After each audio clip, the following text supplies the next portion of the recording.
काय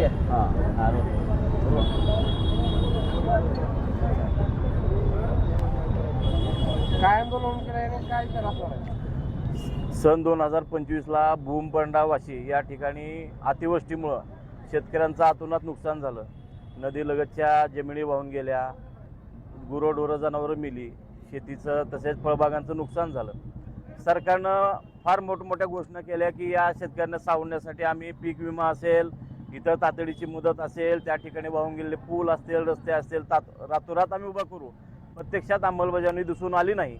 आणि पीक विम्याचा जर बारकाईनं अभ्यास केला, जसं जागजी आणि तेरमध्ये हेक्टरी 24,000 विमा त्या ठिकाणी शेतकऱ्यांना मिळतो, तोच निकष परत बदलला जातो.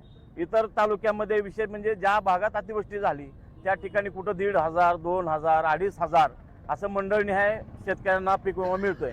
मला वाटतं हा जो दुजाभाव आहे याच्यामध्ये सगळ्यात महत्त्वाचं म्हणजे पीक कापणीचा जो निकष यांनी लावलेला आहे. आम्हाला सगळ्यात महत्त्वाची माहिती पाहिजे की हे पीक कापणीचे प्रयोग किती ठिकाणी आणि कुठं कुठं झाले, आणि ज्या सॅटेलाईटच्या मॅपिंगद्वारे काही ठिकाणी त्यांनी चाचपणी केली ते देखील कुठं कुठं झाले याची संक्षिप्त माहिती पाहिजे. कायम शेतकऱ्यांची फसवणूक, शेतकऱ्याच्या तोंडाला पानं पुसण्याचं काम यांनी केलंय.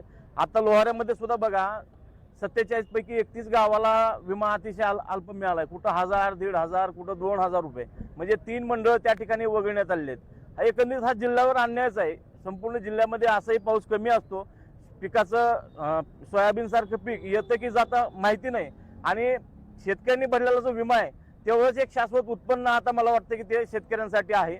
याची सखोल चौकशी व्हावी आणि सरसकट हेक्टरी 24,000 रुपये पीक विमा मिळावा ही आमची महाविकास आघाडीच्या वतीनं मागणी आहे.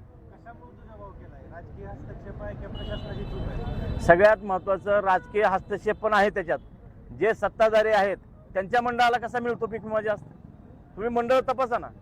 आणि जिथं जिथं विरोधक आहेत किंवा जिथं कुणीच ज्या शेतकऱ्याला वाली नाही त्या ठिकाणी काहीच बघितलं जात नाही. भूमपरंड्याचे आमदार प्रत्यक्षात मतदारसंघात हजरच नाहीत. काय विषय झाला तर फोनवर बोलतात. शेतकऱ्यांच्या बांधावर जाऊन काम करावं लागतं. पीक विम्यासारखा महत्त्वाचा विषय आहे आणि कानाडोळा केला जातो.